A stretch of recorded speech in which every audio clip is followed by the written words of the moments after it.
That's a good fight, That's actually. a tough fight. That's a really good fight. Hey, what up, folks? We're at Santa Monica College Track in sunny Santa Monica. You're looking at JP. How should I describe you?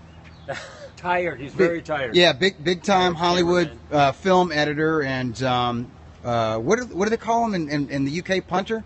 Punter. Wager Punter, extraordinaire. Yeah. Punter. Yeah, and you cleaned up with last night's fights, under right? 6.5. Yeah, you picked Triple G to win under 6.5 rounds. And of course, Golovkin knocked out Dominic Wade in 2 rounds. Easy work. That you call that free money, right? Free money. And this is Coach Schwartz. In his hand are some boxing trivia questions. I think this is more fight of the year questions, Dave. They are, and I'm tired too. Last night was the best. Yeah. We all have Triple G hangover. We were all at the forum. I was there, covering it for RingTV.com, Ring Magazine, and Coach Schwartz and JP were in the crowd. Somebody says, "Does Mikey Garcia sign with Mayweather Promotions?" Dougie, yes, I think he does. I do think he signs with Mayweather Promotions.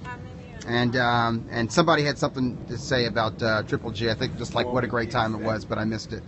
I'm going to turn this over to JP and grab a jump rope.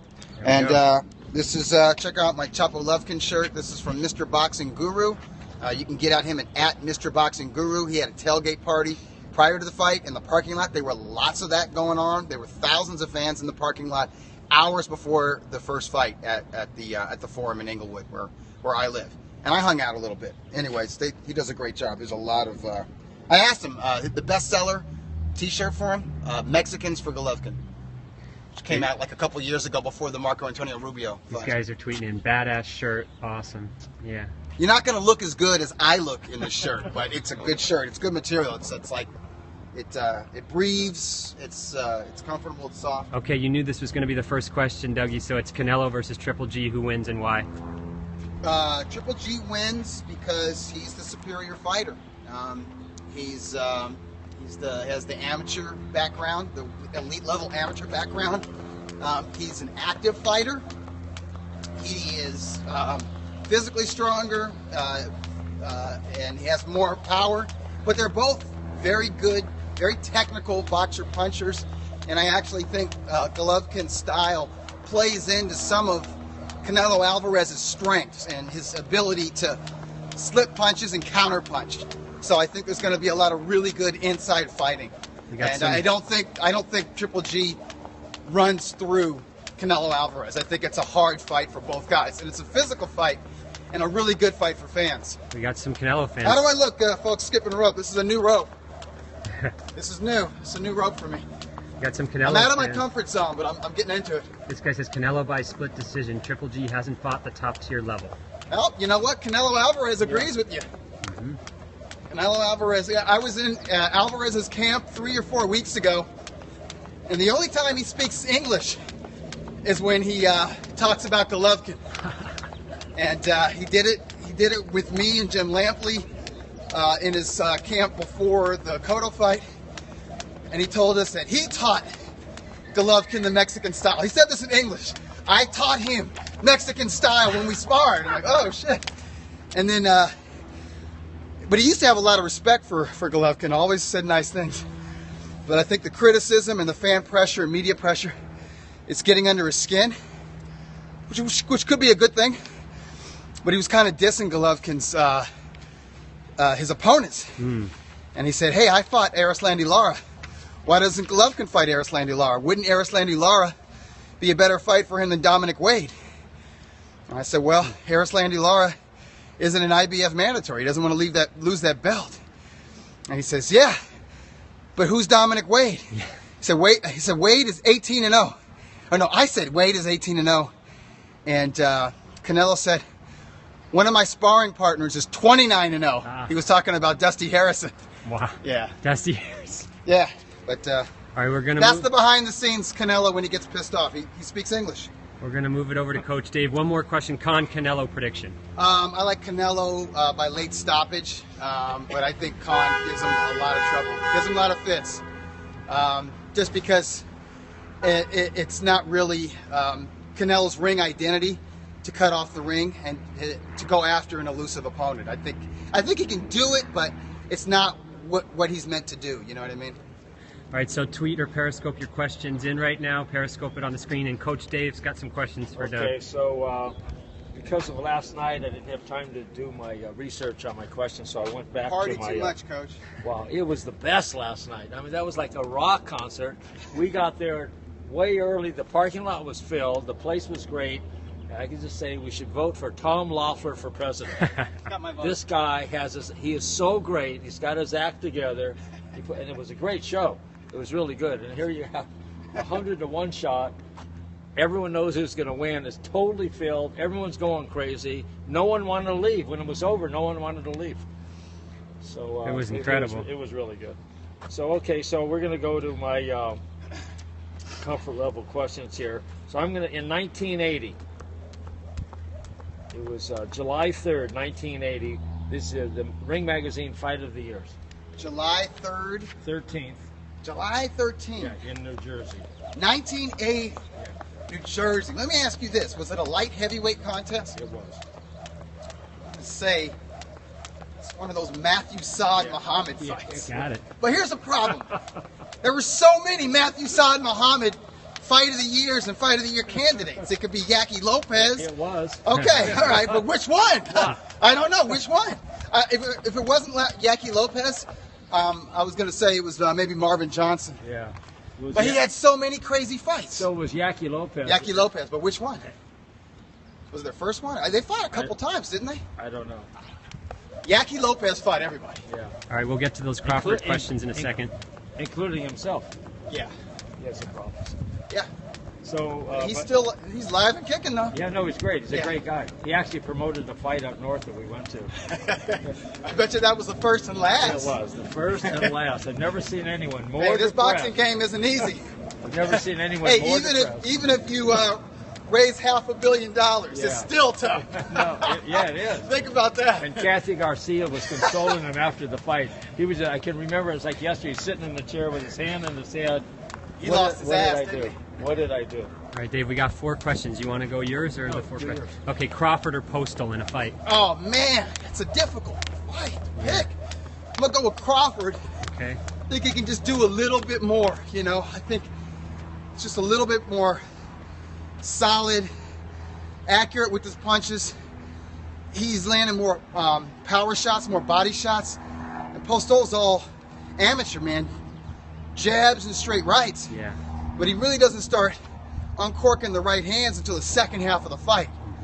You know what I mean? But he's difficult because he's so tall and he moves. I'm going with Postal because Crawford showed a little kink in the armor there here. Mm-hmm. I mean, he's not so mentally stable as we thought he was. Yeah. I thought he was the Rock, and that's pretty disturbing what happened with him. What happened? What am I missing? He got a pawn shop or something? Yeah, and in a body Damage shop, he got this and altercation. Oh, he's got a hot head. Yeah, he pissed him off. I was a little Misdemeanors this week. Yeah. Crawford or Mikey Hey, Garcia? Omaha's it's a beautiful town. It's a tough town too. You can get your ass kicked in Omaha. Same guy, Crawford or Mikey Garcia? Oh, Crawford. Okay, too big. Crawford. Yeah. Too big, too complete. Dougie, who do you want to see Triple G fight next? I want to see him fight Canelo Alvarez next. I think that's a huge fight, but here's the thing. I think it could be a huger fight in 2017. The kind of fight that can sell out, Jerry's World, AT&T Stadium, and wherever it is, Dallas, Arlington, Fort Worth area. I would be kind of cool to see Triple G have a fight in Texas first, in any one of those markets, Houston, San Antonio, maybe even the Dallas-Fort Worth area, against somebody like Zurdo Ramirez, a Mexican national, somebody who could, put butts in this, help him put butts in the seats out there. But to me, that's the fight out there for him. But here's the thing. I would love to see Triple G fight Danny Jacobs in New York City at Madison Square Garden. I'd love to see him fight Billy Joe Saunders or Chris Eubank Jr. in the UK, maybe Wembley. London's a beautiful town. I want to see Triple G fight top middleweights, and when he's done fighting the top middleweights, and I just named 4 of them, Alvarez, Jacobs, Saunders, and Eubank, then take on the 168-pound division, fight Badou Jack or Daniel Gill or Zurdo Ramirez, whatever. Doug Fischer, assuming it happens, Mayweather-Pac rematch, who wins?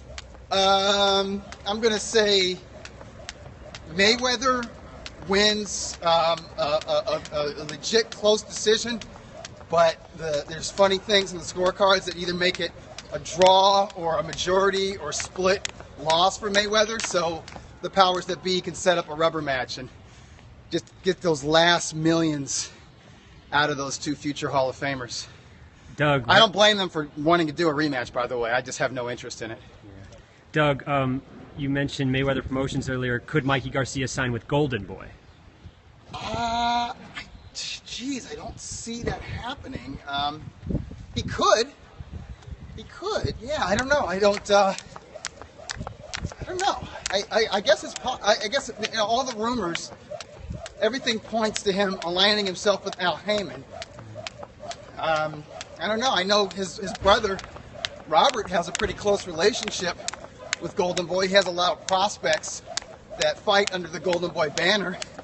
I used to see Mikey at the LA Fight Club shows at the Blasco Theater in downtown LA, but not in recent shows, though. It's been a while.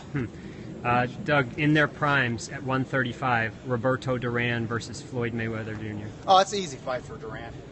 Floyd never really impressed me at lightweight. I thought he was good.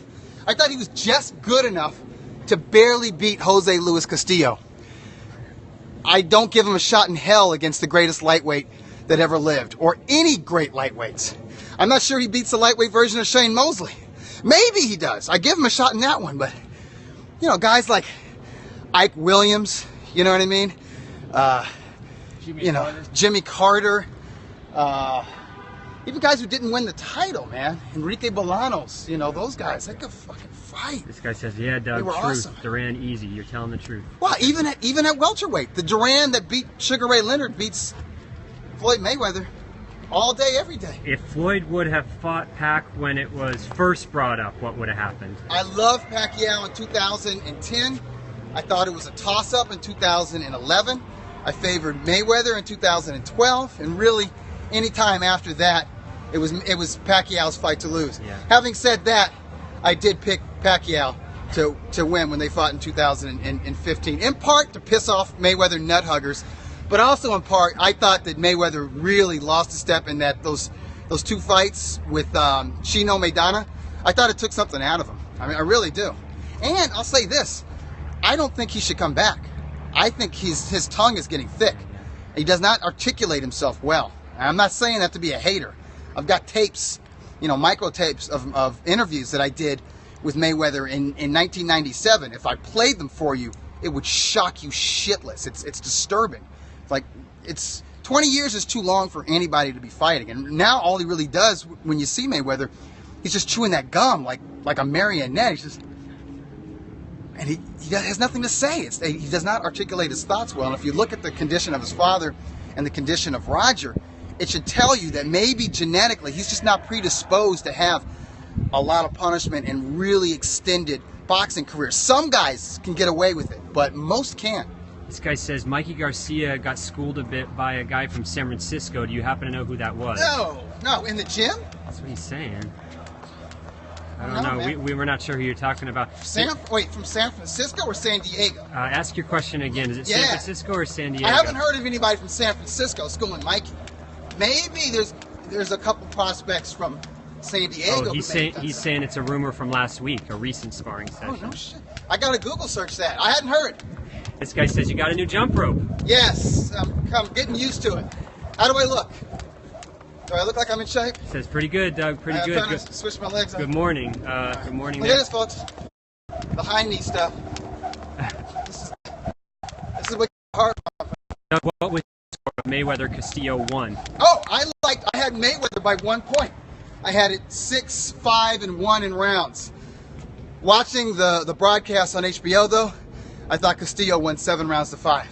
But I thought it was a legitimate close fight. I didn't think it was a huge robbery. You know, you like to see the defending champion in a close fight get the nod, but that wasn't going to happen. We all knew that wasn't going to happen. Mayweather was the house fighter, and people forget Mayweather, like everyone complains about Canelo Alvarez getting the benefit of the doubt on certain judges' scorecards. Mayweather used to be that guy. One of the scorecards in that first fight with Castillo was like 116, 111, or 115, 110. You know, it was like a 5-point margin. No way! That guy was just giving rounds. One of the scorecards against Zad Judah, who we did a competitive fight. Like, you know, one of the judges had rounds, 119, 109, to justify cards. The top ranked is Questions here in a row. The first is, oh, do you still think boxing? over by the top man, and I believe he's the man at welter. And if he fought tomorrow, I would bet money on Kell Brook, and I would pray for Errol Spence. I don't want to see him become another Jeff Lacey, homie. Chapo Lovkin upside your head. Kovalev versus Ward prediction. Kovalev, late stoppage or unanimous decision. All right, B-Hop, the version in his prime that knocked out Trinidad versus Triple G. That version that knocked out Trinidad was 35 years old, by the way. So all you guys saying, oh, Triple G's time is running out, he's getting old. If you're like Triple G and Hopkins and you take care of yourself, if you're not out partying, if you're not abusing your body, if you're not getting really heavy between rounds, and these guys didn't and don't, you can fight a long time. I like Hopkins. Okay.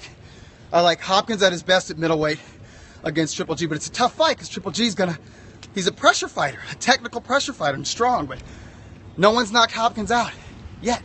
Even as an old man, he's not been knocked out. Yeah. Who's gonna knock him out in his prime when he could move and he could be dirty? This guy says, I gotta favor B-Hop by decision. Decision, okay. Yeah. This guy says Triple G versus Floyd, but my question to him is what weight? What weight?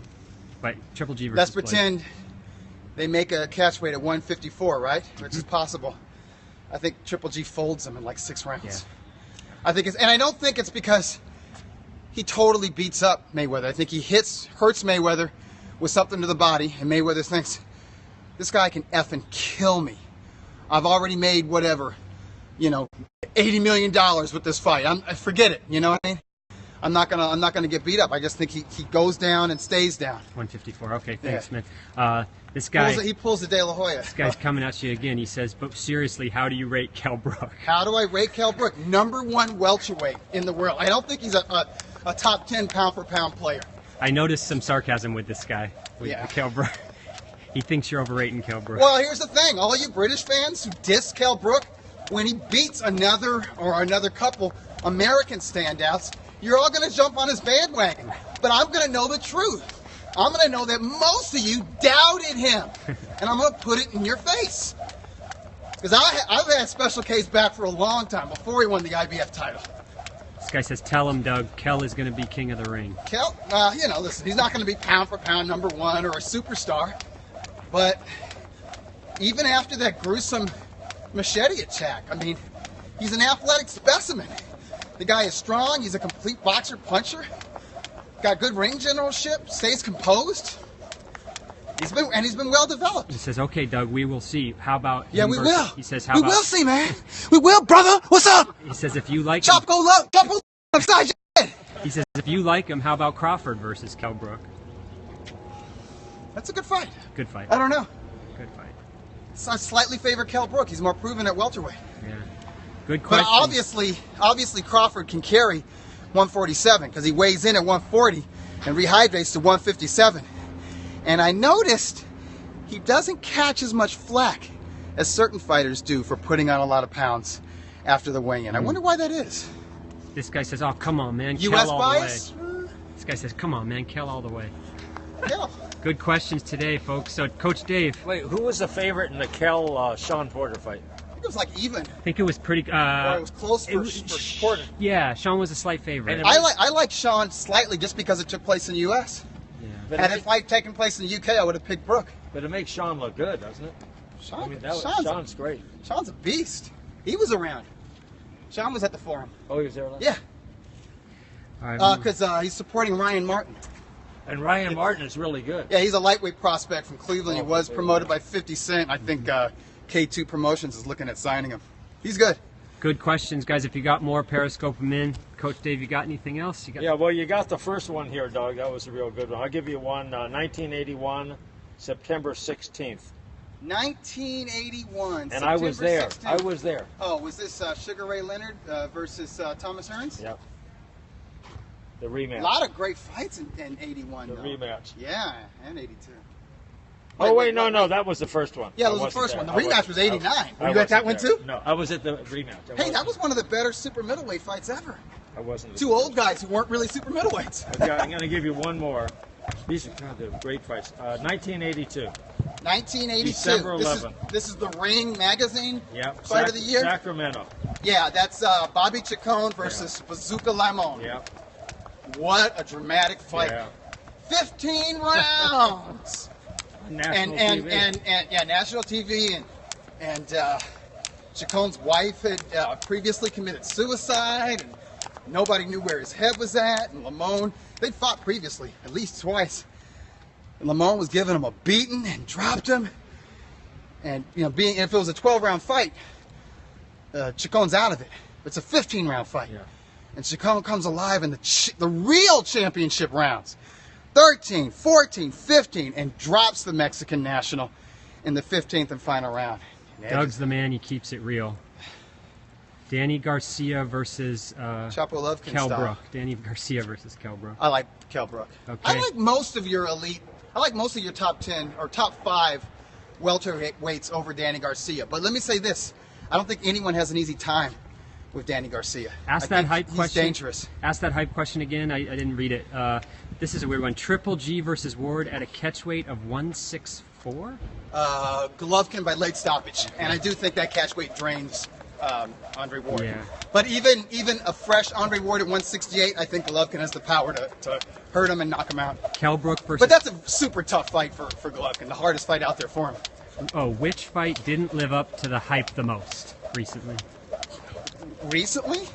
Recently Didn't or live up to ever? the hype the most? Well, I would say the Miguel Cotto Canelo Alvarez fight. Yeah. I thought that was going to be. I didn't think it would be World War III. I didn't think it was going to be like I didn't think it was going to be like Wilfredo Gomez, Lupe Pintor. He says like Trinidad de la Hoya. Okay. Yeah, it was kind of like Trinidad. Not as bad as that, but it was a bit of a letdown. Like it was a good performance from Canelo, and not a bad performance from the old man, but they kind of looked like they were taking it easy. Kell versus Khan. I like today. more effort. Kell versus Khan right now, today. That's a great fight. Khan's heavy right now. Yeah, I don't know, but see, Khan's got a difficult style for a boxer like that. I think to really get to, I think I would favor Kell because of his power. Okay. You know what I mean? And he's just a good, those combinations. But it would be difficult for him. I mean, he's 5'9", and he's not like a pressure fighter. He's not someone who closes ground quickly. So if Khan really plays a smart stick and move game, he's difficult. I mean, Khan is really, his style is kryptonite for pure boxers. You got to have some aggressive, you got to have some animal in you to go out there and get rid of Khan. And you also have to be willing to take some punishment. Nobody who's beaten, except for Bredis Prescott, nobody who's beaten Khan or given him hell has done so without taking some lumps themselves. All right, Coach. I think that's about it. Yeah. You Over want to ask one on more? our time Here. I'll give you one more, okay? 1983, Las Vegas. 1983. May 15th. May 15th, 1983, fight of the year. Nothing's jumping out at me. Can you give me a weight class? I don't know. I need a hint. Junior lightweight. Junior lightweight. Any of you folks at home know? Anyone know? I'm gonna say this. Junior lightweight. Was it a title fight? 1983. It was it? Fight of were the they year. 12 rounders then or 15 rounders? Might have been still 15 rounders, depending on the I think sanction. it went to 12 then. I think that's right when it changed. Okay. What? Okay, let me ask you this. No, well, okay. Was it? Was Rocky Lockridge in it? No. Well, let Does me ask anyone you- remember Rocky Lockridge? Does anyone know? Yeah. When was the last it's a 15-round junior? championship fight? Oh, that was Jorge Paez against Calvin.